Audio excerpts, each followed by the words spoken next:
আসসালামু আলাইকুম ওরহমতুল্লাহ। 1 মিনিট মাদ্রাসায় আপনাকে স্বাগতম। আজ আলোচনা করব শেষ রাতের আমল নিয়ে, যে সময়ে আপনারা আমল করলে আল্লাহ রব্বুল আলামিন নিজেই বলেন আপনি যা চাবেন তাই দান করবে। যদি গায়েবী রিজিক চান, আপনার সকল গুনাহের জন্য মাপ চান এবং জান্নাত চান, তাহলে আল্লাহ তাআলা ইনশাআল্লাহ আপনার দোয়া কবুল করবেনই করবেন। মনের মধ্যে শতভাগ বিশ্বাস নিয়ে আমলটি আপনারা করুন। এই উদ্দেশ্যে ভিডিওটি সম্পূর্ণ দেখতে থাকুন, না টেনে।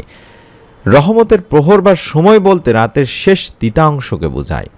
এই সময়টিকে বাংলাদেশে সময়ে রাত ৩টা থেকে ফজরের আগ পর্যন্ত ধরা হয়ে থাকে। তিনি ভাই বোনেরা, হযরত রাসূলুল্লাহ সাল্লাল্লাহু আলাইহি ওয়াসাল্লাম এবং সাহাবায়ে কেরামগণেরা এই সময়টিকে ইবাদত বন্দেগীর জন্য উত্তম সময় হিসেবে বেছে নিতেন।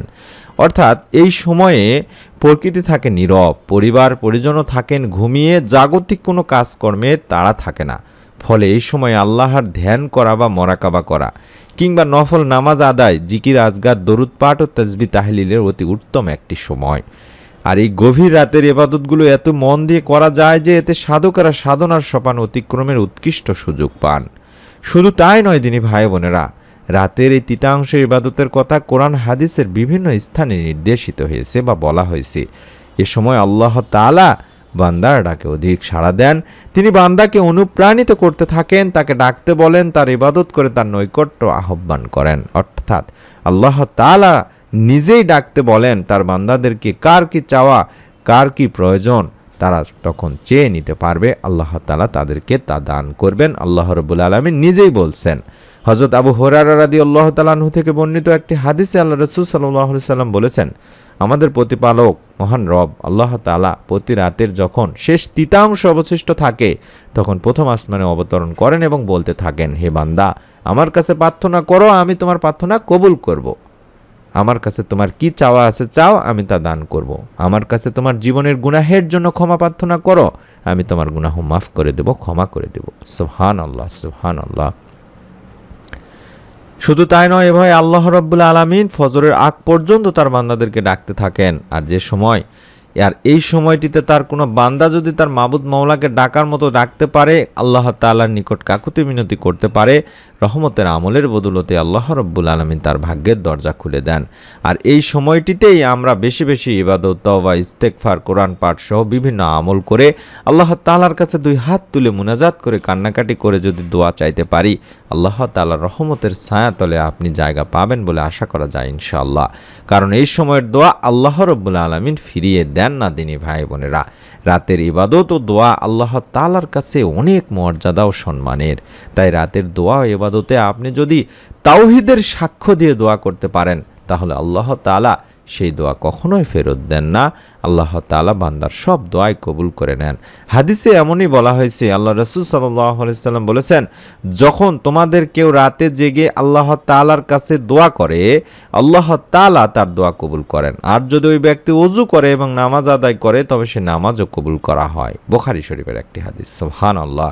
তাই আমরা বাংলাদেশের সময় রাত ৩টা থেকে ফজরের আগ পর্যন্ত এই সময়টিতে ঘুম থেকে কষ্ট করে উঠে ২ রাকাত করে ৪ রাকাত নামাজ আদায় করার পরে আমরা অন্তত কম করে হলেও একবার এই দোয়াটি পাঠ করব, দরুদ ও ইস্তেগফার পাঠপূর্বক। আমি দোয়াটি স্ক্রিনে দেখাচ্ছি, আপনারা এই দোয়াটি দেখে দেখে পড়তে পারবেন, কোনো সমস্যা নেই ইনশাআল্লাহ। লা ইলাহা ইল্লাল্লাহু ওয়াহদাহু লা শারীকা লাহু লাহুল মুলকু ওয়া লাহুল হামদু ওয়া হুয়া আলা কুল্লি শাইইন কাদির। সুবহানাল্লাহি ওয়ালহামদুলিল্লাহি ওয়া লা ইলাহা ইল্লাল্লাহু আল্লাহু আকবার। লা হাওলা ওয়া লা কুওয়াতা ইল্লা বিল্লাহ। আমি আশা করি এই দোয়াটি আপনারা মোবাইলে স্ক্রিনশট নিয়েছেন বা লিখে নিয়েছেন কিংবা ছবি উঠায় নিয়েছেন। এই দোয়াটি আপনাকে পড়তে হবে দিনী ভাই বোনেরা।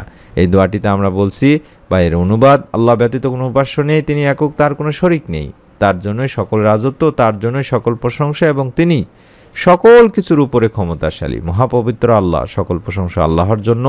আল্লাহ ব্যতীত কোনো উপাস্য নেই, আল্লাহ সবার চেয়ে বড়, নেই কোনো ক্ষমতা, নেই কোনো শক্তি আল্লাহ ব্যতীত। এরপরে আপনি একবার বলবেন রাব্বিক ফিরলি, অর্থাৎ হে আমার রব, আমাকে ক্ষমা করুন। তারপরে আল্লাহ তাআলার কাছে 2 হাত তুলে আপনি আপনার পরিবার সংসারে রিজিকে বরকত চাইবেন, আপনি আপনার গুনাহের জন্য মাপ চাইবেন। আপনি যদি মনে করেন আল্লাহ রাব্বুল আলামিন আপনাকে সরাসরি ইনশাআল্লাহ জান্নাতও দান করে দিবেন, আপনি সেই সময় কান্নাকাটি করে আল্লাহ তাআলার কাছে আপনি জান্নাত চাইবেন। আশা করা যায় আল্লাহ তাআলা তার ছায়াতলে আপনাকে, রহমতের ছায়াতলে আপনাকে জায়গা করেই দিবেন।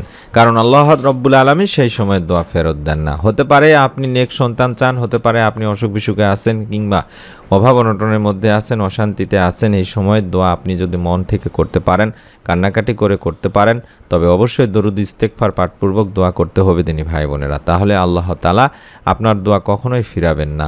মনের মধ্যে শতভাগ বিশ্বাস নিয়ে একদিন কষ্ট করে উঠে আমলটি করেই দেখুন, আল্লাহ তাআলা চাহে তো আপনার মনে নেক আশা এই আমলেই পূরণ হয়ে যাবে ইনশাআল্লাহ। শতভাগ বিশ্বাস নিন মনের মধ্যে, অন্তত নিয়ত করুন আমলটি করার, যাতে করে আল্লাহ তাআলা আপনাকে আমলটি করার জন্য শয়তানের ধোঁকা থেকে রক্ষা করে অবশ্যই কোনো না কোনো একটা মাধ্যম বের করে দেন। অবশ্যই অনুরোধ করব, আপনারা যারা আমলটি করবেন বা নিয়ত করছেন তারা প্রত্যেকে ভিডিওটিতে একটি করে লাইক দিয়ে কমেন্ট সেকশনে আমিন লেখার মাধ্যমে নিয়ত করার জন্য। ভিডিওগুলো আমাদের ফেসবুকে দেখতে চান অনেকেই, তার জন্য দিনই আমল লিখে ফেসবুকে সার্চ করলে পেজটি পেয়ে যাবেন ইনশাআল্লাহ। পরবর্তী নতুন আমলের ভিডিও এবং আমাদের দ্বিতীয় চ্যানেলের ভিডিওগুলো দেখার অনুরোধ করছি। আমি আমার চ্যানেলগুলোর নাম দেখাচ্ছি, আশা করি প্রত্যেকটি চ্যানেলের ভিডিওগুলো দেখবেন, অত্যন্ত গুরুত্বপূর্ণ ভিডিওগুলো দিয়ে থাকি। আপনারা যাতে করে আমাদের এই চ্যানেলের একজন নিয়মিত দর্শক হয়ে যান, তার জন্য চ্যানেলটি সাবস্ক্রাইব করার, বেল বাটনটি অন করে রাখার অনুরোধ থাকলো।